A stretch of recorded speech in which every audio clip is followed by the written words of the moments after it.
Gostaria de começar esse vídeo dizendo que todo generalismo é falta de discernimento, porque se vamos dizer que todos os confiteiros fazem bolos ruins, isso quer dizer que não existe um confiteiro que faça um bolo.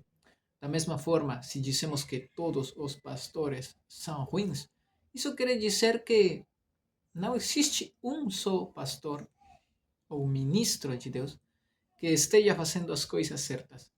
Então, tanto no caso dos confiteiros como dos pastores, não é verdade. Os geralismos e as pessoas que geralizam tudo é porque simplesmente tem uma falta de discernimento. Para falar de desigrejados e desse movimento em todo o mundo, o primeiro é entender que, segundo as estatísticas, existem duas questões pelas quais os desigrejados tiveram muita força neste tempo. A primeira é a má administração das igrejas, que é uma realidade. A má administração das igrejas fez com que muitos se decepcionaram, tanto crentes como descrentes, porque os dois, tanto o joio como o trigo, estão dentro da igreja. O segundo é que, segundo a mesma Bíblia, Jesus diz que nos últimos dias a soberba dos homens, a rebeldia dos homens, vai se acrescentar. E eu vou falar de isso mais para frente. Então, só para analisar, eu quero que você possa refletir em alguns versos da Bíblia. Vou começar com Mateus 18:20, que é um dos passagens, um dos versos mais utilizados pelos desigrejados. Eu vou utilizar esse termo neste vídeo. Mateus 18:20 diz: porque onde estiverem dois ou três reunidos em meu nome, o nome de Jesus, ali estou no meio deles. Quando nós encontramos, identificamos o texto, porque não se pode tirar de contexto ou isolar um só verso, nós percebemos que o texto começa no verso 15 e termina no verso 21. Tudo isso é o contexto. Se a gente não vai estudar tudo o contexto, estamos procurando pretextos ou tirando versos de contexto. Então, o contexto diz, e eu vou falar rápido para que você possa lembrar, o contexto diz que se um irmão tem uma conduta errada, você deveria ir e confrontá-lo entre ele e você, só os dois. Se ele não te escuta, chama dois ou três mais e vai e confronta. Ou se ele não escuta, então vai perante a igreja e perante toda a igreja. Se ele não se arrepender, a Bíblia diz: tenham a esse irmão como descrente. E logo o que diz é muito forte, porque tudo o que vocês concretarem, fizerem na terra, também no céu vai ser feito da mesma forma. Se vocês dizem que esse irmão é um descrente, lá nos céus, Deus vai considerar isso. É muito forte. A igreja não é um negócio que não tem autoridade. Aqui se está falando muito da autoridade. Depois de uma vírgula, o que diz é que, dentro do mesmo contexto, se dois ou três irmãos concordam, já não para a briga, mas para se pôr de acordo, para fazer alguma coisa, algum projeto, algum negócio, assim que sejam dois ou três, concordam em fazer algo no nome de Jesus, o que eles fizerem na terra também será considerado por Deus nos céus. Porque onde estiverem dois ou três reunidos em meu nome, aí eu estou no meio deles. Em outras palavras, o que Jesus mesmo está querendo dizer neste texto é que não porque se fazem coisas entre meus filhos, meus discípulos na terra, isso não tem autoridade, não tem valor. Tem sim valor, perante Deus tem muito valor. Então, meu amigo, qual é o contexto desse verso? É netamente, indiscutivelmente, um assunto que se tem que manejar dentro da igreja. Não tem nada a ver com se reunir em tua casa e abrir aí a Bíblia e dizer que isso é uma igreja, ou estudar a Bíblia fora da igreja e dizer que isso é uma igreja, não tem nada a ver com congregarmos. Segundo texto do qual eu quero falar é João 18:20, onde Jesus mesmo diz que ele falava frequentemente e francamente, continuamente, tanto nas sinagogas como no templo, onde todos os judeus se reúnem e nada les diz, nada falava no culto. Por que se Jesus não estava interessado em que a igreja aconteça, por que ele tinha tanto ênfase em ir para a igreja e falar destas coisas do Evangelho? Por que ele promove tanto o congregarmos? Em Lucas 21, 36 e 38, Jesus ensinava todos os dias no templo e pelas noites, saindo, iba para o Monte das Oliveiras para orar. De manhã, todo o povo madrugava para ir com ele no templo a fim de ouvi-lo. Outra vez vemos que Jesus coloca um ênfase dentro de seu ministério em ir ao templo a ensinar. Eu tenho 2 versos mais, mas quero que você perceba uma coisa aqui. Jesus estava focado em seus discípulos, claro que sim. E a Bíblia diz que ele era amigo de pecadores, tipo prostitutas e ladrões, o pior da sociedade. Mas ele está ensinando aqui o discipulado e junto com seus discípulos, com os quais passava muito tempo, ele ia ao templo. Ele les ensinava a eles a ir ao templo. Jesus nunca ensinou a eles que deveriam se afastar do templo. É verdade que nesses tempos o templo estava mais frequentado por judeus, por fariseus, escribas, pessoas que, segundo a Bíblia, não estavam realmente comprometidas com o reino de Deus. De aí que nasce um interesse de Jesus por ir a pregar a eles também.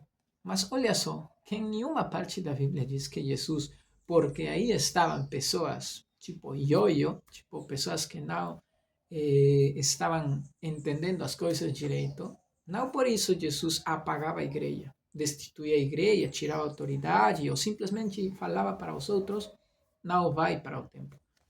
Outro verso, onde Jesus fala e faz um ênfase em assistir ao templo, em Mateus 21, desde o verso 1 até o 11, você pode ver que ele entrava em Jerusalém desde que era criança. Diz que quando seus pais foram com ele, perdão, isso está em Lucas 2, de 41 a 52, diz que terminados os dias da festa, o menino Jesus permaneceu no templo. E 3 dias depois, seus pais, ao voltarem, porque estavam procurando ele, o acharam assentado no templo, ouvindo e interrogando aos doutores da lei. Outra vez a pergunta, meu amigo. Por que o interesse, o ênfase no ministério de Jesus em estar no templo? A Bíblia diz em Mateus 21, del 1 al 11, e entrando ele em Jerusalém, toda a cidade se alvoroçou. Lembram? A entrada triunfal de Jesus em Jerusalém. Toda a cidade se alvoroçou e perguntavam quem é este? E as multidões chamavam, este é o profeta Jesus de Nazaré de Galileia. E ele entrou, dice, em Jerusalém. Por que o ênfase de Jesus em ir a Jerusalém, em ir ao templo? Porque em seu ministério, em todo o seu ministério, Jesus sempre está promovendo, está querendo como fazer ver a importância disso. Se para você ainda não está muito claro, por que Jesus tem um ênfase em consertar as coisas no templo? No verso de Mateus 21, verso 12 e 13, você vai lembrar, tendo Jesus entrado no templo, expulsou todos os que ali vendiam e compravam. Também derribou, dice, as mesas dos cambistas e as cadeias dos que vendiam pombas, e disse-lhes: a minha casa será chamada casa de oração. Vós, porém, a transformar em covil de salteadores. Olha como Jesus faz referência ao templo. A minha casa, vos, porém, diz, a minha casa será chamada casa de oração. Vos, porém, a transformais em covil de salteadores. Parece ou não que está claro a importância que o templo tinha para Jesus. Outra vez, não porque as coisas estavam bagunçadas na igreja, Jesus falou para seus discípulos: oh, aqui está tudo ruim, vamos embora. Não serve mais. Nunca vemos isso na Bíblia. Jesus teria sido um covarde se ele, ao ver que as coisas estavam bagunçadas, ele ia embora e desigrejado, né? Esse seria o exemplo que nós tivéssemos de Jesus. O último verso, em Atos 20, 28, diz: atendi por vós e por todo o rebanho. Ele está falando de sua igreja. Ele atendeu, diz, por vós e por todo o rebanho sobre o qual o Espírito Santo constituiu obispos para pastoreardes a igreja de Deus, a qual ele comprou com seu próprio sangue. Você percebe que aqui está falando exatamente da igreja, porque está dizendo que o próprio Espírito de Deus constituiu bispos para que pastoreardes a igreja de Deus, pela qual ele morreu. Ele não está dizendo por todas essas pessoas que se reúnem, ou por todas essas pessoas que dizem que são cristãs. Ele está sendo enfático em falar de essa organização que ele mesmo constituiu. Os apóstolos eram os bispos e eles pastoreavam a igreja de Deus, o povo de Deus. E aí ele diz, pela qual ele comprou com seu próprio sangue.